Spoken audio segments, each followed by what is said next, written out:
I'm Dave Isaacs, and in this lesson we're going to get into song structure and memorization. Structure is the musical element that makes a song hang together.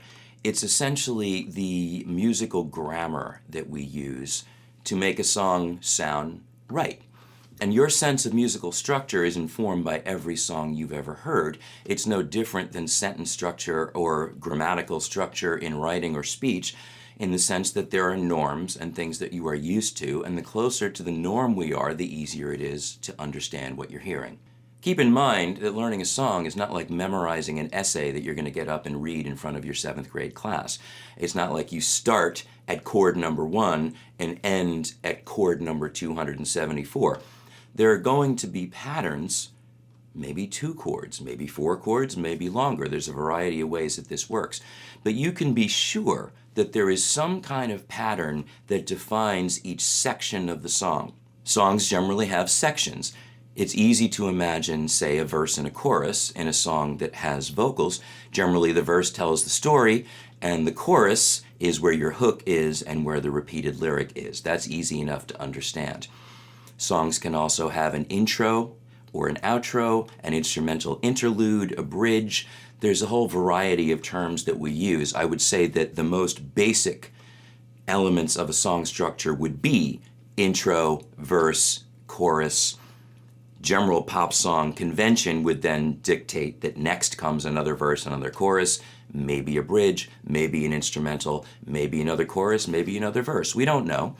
It's not like it's a given, and every song is a little different. But at the same time, the 2 things that really drive all our music are repetition, which is your structure and your order, and variation, which is your interest that keeps things from getting boring. So you listen for patterns, you listen for the things that are the same, and you listen for the things that change. For example, let's talk about chords and the way that they relate to each other, what I'm going to call chord function. If I'm in the key of A and I play an A chord, this is our musical home. This is our starting point. And what I'm doing right now is sort of like running in place. I'm establishing the tonality, the A chord. I'm establishing the tempo and the musical feel, the basic rhythm. And maybe I make a musical change to indicate that something else is happening. Let's say it goes from this intro figure.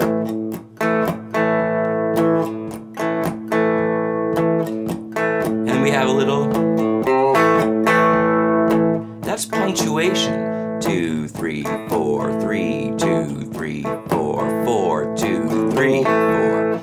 Where I threw in that lick is marking the end of the cycle. You listen for these kinds of things. Drummers will punctuate with a fill or a more strongly emphasized hit.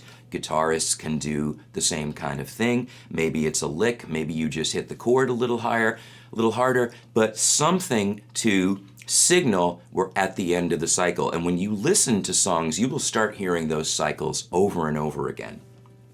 So I said that the A is our home chord. Let's say we're just going to deal with 3 chords. If you ever heard the old expression, 3 chords and the truth, the 3 chords are in your key. The musical home, 1. The 4 chord, which is like a companion to the 1. We just walked out the door of the house. We're not home anymore, but we haven't gone very far. And we can go back and forth between a 1 chord and a 4 chord. And there are songs that just do that, where the cycle is 1, 4, 1, 4, and all it does is this. And in a case like that, you have to get your structure from the vocalist or the melody. There's no other way to do that. Our 3rd chord in 3 chords and the truth is the 5 chord. We don't need to go deep into theory land here. If you can count, and letter A is number 1, then A, B, C, D, E. It's not hard to understand A, the 1 chord. The more important part to understand is that sense of musical home. The 4 chord, 1, 2, 3, 4. 4, 3, 2, 1. But what if I do this? That E chord is our 5 chord.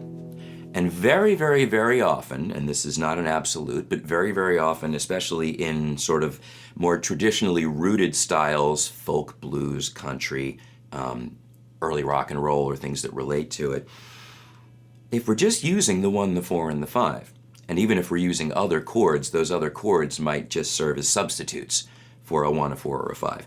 That 5 chord is often another kind of punctuation.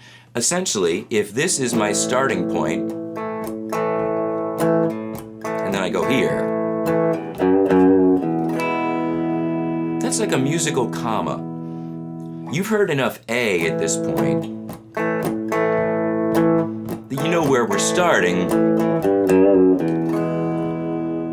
and we're clearly not finished. You absolutely expect something else to happen. Now, it's not like you know yet because you haven't heard it, but you definitely know that we're not done, and you probably have a sense that we might be halfway through a cycle. 1, 2, 3, 4. Maybe we stay here. 2, I'll bet you know what I'm gonna do. 2, 3, 4, 1, take it back home. But what happens now? We just took another turn. We went somewhere else, but we haven't gone far afield, and in fact, this might very well set up our return to our 5 chord, which sets up our return home. So here's the whole sequence. 1,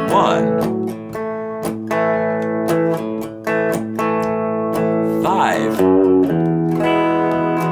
Stay on the 5. Big musical comma, right? And then that's pointing us back to the 1. Next cycle. And this time, instead of repeating, we have a variation taking us to the 4 chord, 5. I'm gonna play it again, and just follow that in your head. Home.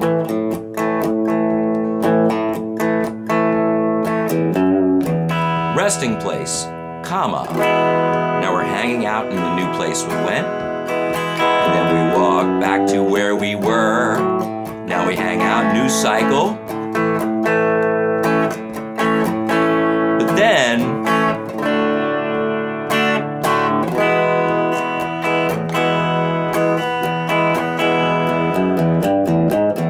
let's say that's a verse. You might very well expect that the chorus might start on the same chord, but it's very, very common that it doesn't. So maybe our chorus, or our signal for the chorus, is that you hear, perhaps, a lead in, if that's coming from the bass. Frequently the bass player is the one that signals those changes. And by the time I get to this note, even if you couldn't tell me by name, you know where I'm going.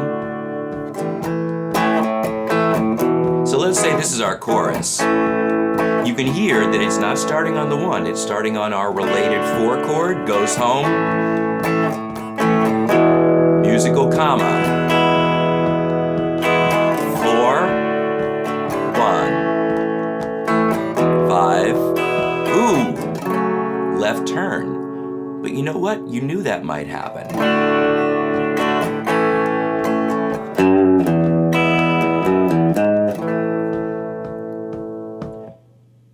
So before I go over that again, let's see if you remember the verse. 1 chord, 2, 3, 4. Signal. Hanging out in this new place we just went. Signal. New cycle. Walk it up, signal. And to the resolution. This is the tension to build. Lead us home. But then, did you notice that the chords change faster in my chorus section? Harmonic rhythm has sped up. You might also notice halfway through the chorus, musical comma, hold the 5, drop to 4, home to 1, and did you remember the left turn to the 6 F sharp minor, very common alternate chord, and then taking us home, 4, 1, and 5, and 1. If you find the theory, the numbers off-putting, then listen for the sense of what's happening. These are things that a lot of musicians understand intuitively before they actually learn the math. Because so many songs, arguably a very, very, very large percentage of the songs you've ever heard, are following this basic principle of 1 as a home chord, of 5 as the place you're ultimately going to land that points you home, of 4 as a related close place to home, of 6 as an alternate resolution, some place that you didn't go before when you went somewhere different the first time. These are all conventional things. And the other thing is, the more songs you learn, this might seem contradictory, but the more songs you learn, the easier you will find it to learn new songs. Because really, every song you learn is not just that song, but an example of a certain type of song structure. And when you come across another one, say you learn one blues song, another is a lot like it. And you will find, even within particular eras and genres of music, that there's a lot of harmonic similarity in terms of the chords people choose to use. So there's more to this than doing the math. There's really the listening and following, essentially the unfolding of how things move. And you have learned this from all the music you've ever heard in your life. So the more tuned into this you are, the easier it is to learn new songs. And this is absolutely the way that professionals are functioning. And when you've seen someone that can just absorb a song that quickly, it's because when they hear this new song, they're able to put it in a category and sort of access their knowledge of all the other songs that might do something like that. So you certainly can't read, if you're hearing a song the first time, you can't read the writer's mind and know what's coming next, but you can have a good idea of what might or might not be conventional. And that means that when you're memorizing the song, you're going to remember an unconventional choice. Familiar patterns versus unfamiliar patterns. It's a big topic. Obviously, there's a lot to this, but all I can tell you is the more you do it, the better you're going to get. And I'll just add with one more thought. If you are one of these people who can't get through a song without the lyric sheet in front of you or the chord sheet in front of you, start practicing memorizing. Even if that means reciting the lyric and then playing the chords, and then reciting the lyric as you play the chords so that you know you change in the right place, and then play the song. The way that you practice effectively when you're not absorbing everything at once is to take things apart and work on one piece at a time. The lyric in most songs is probably the thing that your ear ties the chord to. That's what you're following when you're listening to the song. So the other thing you're memorizing is, when I hear this word at this point in the sequence, I'm used to getting this color, this chord, this flavor. It's not something to overthink. It's something to listen for. I'm Dave Isaacs. Thanks for watching.